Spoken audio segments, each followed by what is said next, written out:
Բարի կեսօր մեզ նոր միացած բոլոր հեռուստադիտողներին, այս պահին տեղափոխվում ենք նկարչության աշխարհ, քանի որ Հայաստանի ազգային պատկերասրահում նոյեմբերի 27-ին հետաքրքիր հոբելյանական ցուցահանդես է տեղի ունեցել։ Այժմ ցուցահանդեսի հեղինակը մեր տաղավարում է Վարդան Ավետյանը։ Բարի առավոտ, պարոն Ավետյան, շնորհավորում եմ ցուցահանդեսի առթիվ, ծննդյան առթիվ, ուրախ եմ, որ մեր տաղավարում եք։ Շնորհակալ եմ օրորդ, շատ կարևոր ցուցահանդես էր իհարկե։ Շնորհակալություն։ 3 օր է արդեն անցել ցուցահանդեսից, ինչպիսի էմոցիաներ ունեք, ինչպես անցավ ցուցահանդեսի բացումը։ Իմ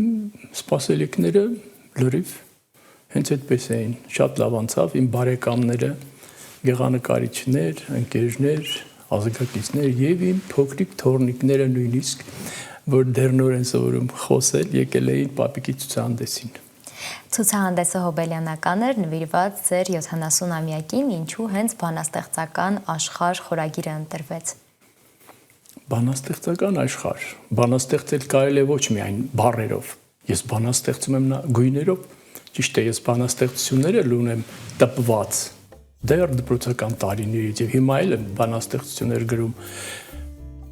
Նույն բանն է, գույներով արված բանաստեղծություններ։ Իմ ստեղծագործական աշխարհը հենց այդպիսին է։ Քանի ստեղծագործություններ ներկայացված ցուցահանդեսին։ Ներկայացված էր 28 աշխատանք։ Այնտեղ պատերի վրա արեցինք շարժական։ Պատերի քանակը եթե շատ լիներ, ավելի շատ կներկայացնեինք, բայց դա էր։ Ինչ ստեղծագործություններ են դրանք։ Դիմանկարներ, բնանկարներ հիմնականում, բայց ես աշխատում եմ բոլոր ոլորտներում եւ նույնիսկ իմ ոճը չի սահմանափակվում միայն ռեալիզմի մեջ։ Դիմել եմ շատ ոճերի, միտքս, խոսքս կտավի վրա ճիշտ եւ հասկանալի վերարտադրելու համար։ Այս դեպքում ես ներկայացրել եմ միայն ռեալիստական գործեր։ Հատուկ որոշել եք, որ ռեալիստականները պետք է միայն ներառված լինեն ցուցահանդեսում։ Դե որովհետև քանակը քիչ էր։ Հա։ Այդ պատճառով դրա համար ռեալիստական գործեր։ Այդպես եղավ։ Նույնիսկ բերել եմ Հնդկաստանի ուղևորությունից 3 գործ ցուցադրում էի, բայց հնարավորություն չկար շատ իմ ամբողջ ստեղծագործական ժամանակների ամեն ինչը բերել, ցուցադրել, հնարավորություն չկար, քիչ քանակի դեպքում չես կարող դա անել։ Ստեղծագործությունները ձեր կյանքի որ հատվածից էին ավելի շատ ընտրված։ Անկեղծ ասած, գերակշռող մասը իմ վերջին 2 տարիների գործերն են, որ բնանկարների տեսքով են, բայց ավելի վաղ, սկսած 14-ից 2000 կային պորտրետներ, դիմանկարներ, որոնք կարևոր եմ ես համարել, բերել եմ, օրինակ ինքնադիմանկար ունեմ այդտեղ հիմա ցուցադրված, կոչվում է «Էս ինչ են անում»։ Ինքս ինձ էսպես երբ Ռուսաստանը եւ Ուկրաինան ես բանակում որ ծառայում էին, նրանք եղբայրներ էին։ Ու հիմա այդ բանը եղավ, իսկ ես 2 կողմում էլ ունեմ նկարիչ ընկերներ, սրտակից նկարիչ, ու ինձ համար շատ ցավալի էր։ Հետո իմ երկրի հետ էլ շատ վատ բաներ կատարվեցին, հատկապես 2020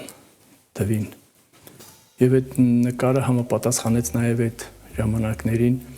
2 պատերազմներն էլ ես շատ ցավով տարա եւ այս նկարը բերել եմ դրա համար։ Մի քիչ սիմվոլիկ բնույթ ունի, այդպես։ Այո, իրադարձությունները արվեստագետի, գրիչի, վրձնի կողքով անտարբեր չեն անցնում եւ հետքը ստեղծագործական ուղու մեջ թողնում են պարտադիր։ Արվեստագետը իր ժողովրդի հայելին է, շատ մեծեր են այդպես ասել։ Ինչպես էլ ուզում ես ստեղծագործի, չի կարելի, չես կարող չխառնվել քաղաքական գործերին, որ խառնվում է քո ժողովրդի ճակատագիրը։ Ասացիք, որ Հնդկաստանում արված աշխատանքներ եւս ներկայացրել եք, հաճախ եք ճամփորդում, հաճախ եք ճամփորդելի ստեղծագործում։ Բացի իմ անձնական ճամփորդություններից եղել են, որ ինձ ուղարկել են նկարիչների միությունը ուղարկեց Հնդկաստան 4 նկարիչների, որոնց թվում եւ ես էի, փորձի փոխանակման այս խորագրի տակ եւ մենք նկարեցինք ավել պակաս ես չգիտեմ ով ինչքան, բայց ես 16 օրվա կտրվածքով 11 գործ էի բերել Հնդկաստանից։ Բուրն եք աշխատել բավականին։ Այո, ես շատ էի իզուր ժամանակ չէի ցանկանում կորցնել եւ նկարիչների միությունում արեցինք ցուցահանդես, դեսպաններ Ամերիկայի, Հնդկաստանի Հնդկաստանից դեսպանությունից խոստովեցին, որ բոլոր կգնեն, բայց չեղավ այդ բանը, փաստորեն, եթե կարճ ասեմ, այդ 11-ից 2-ն է վաճառվել, 9-ը դեռ մոտս է։ Ահա, իսկ հաճախ եք առասարակ ճամփորդում դուք։ Իրան էլ այդպես էլի տարան մեզ էլի պետական մակարդակով 6 նկարիչներով Խոյ քաղաքում արեցինք ցուցահանդես Իրանի նկարիչների հետ համատեղ եւ բանից պարզվեց իսկապես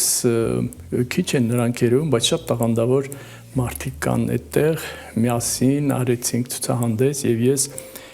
այն քաղաքում էի, որտեղից եկել են իմ նախնիները, այսինքն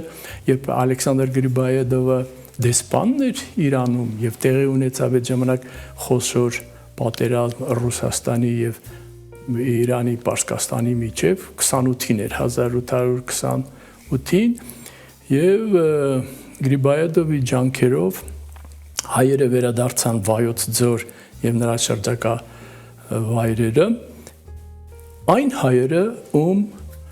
Շահ-Աբբասը 200 տարի առաջ քշել տարել էր այսինքն իմ նախնիները ոնց գնացել էին այդպես էլ վերադարձան այդպես ես հակիրճ ասեցի այսպես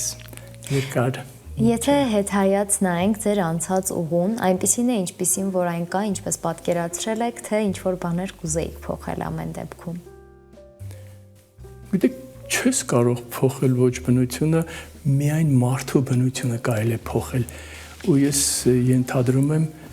այդ փոխելու ձևն էլ միայն կրթությունն է։ Ես հիմա որ նայում եմ, այն ժամանակ երբ ես էի աշակերտ եւ ուսանող, մենք ավելի շատ գիտելիք էինք ստանում դպրոցից եւ ոչ միայն դպրոցից։ Հիմա ես փողոց եմ դուրս գալիս, շփվում եմ երիտասարդների հետ, հրաշալի պատանիներ կան, բայց դրանք շատ քիչ են, մի 15% մնացածներին ես չեմ ուզում ուրիշ բառերով որակավորել, բայց նույնիսկ նախանցած տարի մի փոխգնդապետի հանդիպեցի, զրուցեցինք, ասեց որ բանակ են գալիս նույնիսկ երիտասարդներ, որ իրենց անունը չեն կարողանում գրել, միթե այս դարում մենք դրան պիտի այսպես առնչվեինք։ Ես պեսիմիստ չեմ, բայց ճշմարտությունը է մնում, էլ ուր մնաց մանկավարժությունը եւ կրթությունը, որով մենք պետք է դաստիարակենք մեր բալիկներին, ում պիտի հանձնենք ապագայում մեր երկիրը, ում ձեռքերին ունենք, ես շատ եմ շփվել խելացի տղաների, աղջիկների հետ, բայց քանակով դրանք քիչ են։ Բայց կարծում եմ լավ կլինի երևի։ Խաղաղությունը կբերի այդ ամեն ինչը։ Ահա, անդրադառնալով ցուցահանդեսին, մինչև երբ այն բաց լինելու եւ արվեստասերները ինչպես կարող են ներկա գտնվել։ Ցուցահանդեսը բացված է Հայաստանի ազգային պատկերասրահի որմնանկարների սրահում, մուտքը ազատ է, կշարունակվի մինչև դեկտեմբերի 11-ը։ Բոլոր ցանկացողները կարող են տեսնել իմ աշխարհը։ 70-ամյակից հետո զգում եք նոր շնչառություն ստեղծագործելու մասով, կա այդ տպավորությունը, զգացողությունը։ Գիտեք, այստեղ այսպես ասեմ, ես երևի մի շատ չեմ աշխատել, մի 700 գործ գրեթե հազիվ արած լինեմ, ամբողջ աշխարհում ծրված են դրանք։ Բայց մինչև հիմա չի եղել մի աշխատանք, որից ես լրիվ գոհ լինեմ։ Ինձ թվում է, ես այն, որից պիտի գոհ լինեմ, դեռ նոր պիտի անեմ։ Այնպես որ ես երազում եմ հասնել դրան։ Միշտ ինչ-որ բան պակաս է ստացվում։ Ձեռքս չի կարողանում մտքիս ներկայացրածը վերարտադրել կտայի վրա, թե ձեռքս չի մեղավոր, չգիտեմ, բայց անդադ փնտրտուքների մեջ եմ։ Այս պահին ինչ գործերի վրա եք աշխատում։ Անպայման էտյուդներ եմ անում դրսում, դաշտում, գետի ափին, ջերմուկի տարածքում, իհարկե Վայոց ձորում, բայց երբ գալիս եմ արվեստանոց, արդեն ստեղծագործական բաներ եմ անում, այստեղ գունային համադրություններով, աբստրակցիայի եմ դիմում հաճախ, երբեք ինձ որևէ ուղղության հետևորդ չեմ համարում, անում եմ այն, ինչ այդ պահին գտնում եմ ճիշտ, բայց հաջորդ օրը որ գալիս եմ, դուրս չի գալիս ու միանգամից սաղ ջնջում եմ, հետո նոր բաներ եմ անում, այնպես որ խոհանոցը լրիվ ներկայացնել չի էլ կարելի երևի։ Շատ լավ, բացի նկարչությունից նաև դասավանդում եք, պատկերասրահի ջերմուկի մասնաճյուղի տնօրենն եք, այդ մասով ինչ ծրագրեր եք իրականացնում։ Ջերմուկի պատկերասրահը բոլոր սպասելիքները, որ ունի վերադաս կազմակերպությունը, իրականացնում է։ Այսինքն մենք առաջին հերթին իրականացնում ենք կրթական ծրագիր, որովհետև ճիշտ է, ջերմուկի պատկերասրահը հիմնականում բացված է առողջարանի համար, որովհետև մեր քաղաք շատ են գալիս ամենատարբեր ազգությունների մարդիկ եւ սովետական միության ժամանակներում եւ հիմա ամենատարբեր երկրներից մենք պարտավոր ենք բարձրորակ սպասարկում իրականացնել, բայց եւ շեշտեցի նորից անպայման կրթական ծրագիր ենք իրականացնում մատաղ սերնդի համար։ Այն բաղկացած է երկու մասից։ Առաջին հերթին էքսկուրսավարը մեր պատկերասրահով մեկ էքսկուրսիավարից ծանոթացնում է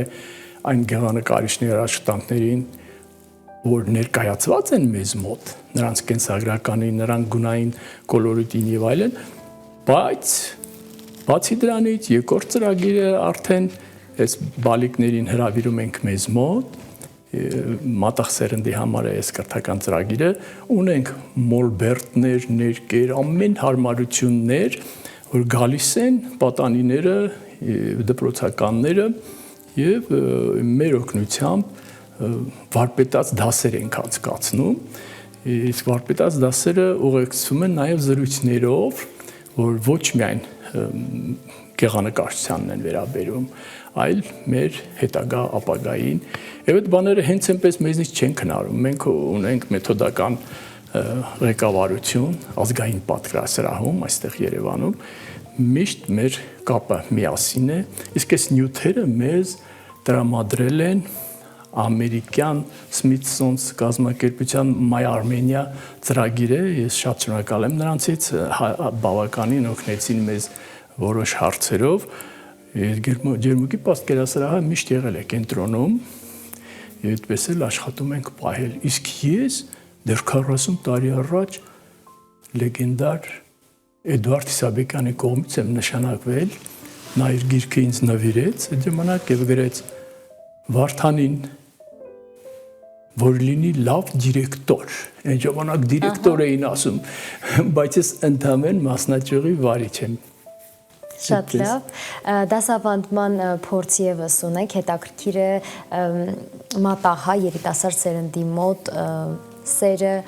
արվեստի, նկարչության, գրականության հանդեպ ինչպիսին է, դուք ինչպես եք այն գնահատում։ Դուք ճիշտ նկատեցիք, ես 22 տարի առաջ արվեստի Շարլ Ազնավուրի անվան արվեստի դպրոցի տնօրենի կողմից հրավիրվեցի մի քանի ժամ գոնե պարապելու, ես չէի ուզում ժամանակս, բայց որ գնացի եւ բալիկները եկան եւ ես նրանց հետ շփվեցի, պատկերացնում եք, հիմա ես սպասում եմ այդ դրվան, որ նորից գնամ ու նրանց հետ, երբ որ նրանք նկարում են, ես իրենց հետ ու զրուցում եմ ամբողջ այդ ընթացքում, ու մենք խոսում ենք ամեն ինչի մասին, հետո երբ նկարը ստացվում է որևէ մեկի մոտ, դնում ենք բոլորս ու քննարկում ենք տաքուսարի հարաբերություն, կոլորիտ, ձմռան, աշնան, գույների այնքան բարդ խառնվածք ունեն բալիկները, փոքր են, բայց մեծերի պես ամեն ինչ կարողանում են շատ շուտ ընկալել։ Ու ես իմ հոգեկան անդորը հիմնականում այդտեղ եմ զգում։ Ամեն շաբաթ սպասում եմ այդ 2 օր եմ գնում։ Իհարկե կես դրուկից ավել իրավունք չունեմ,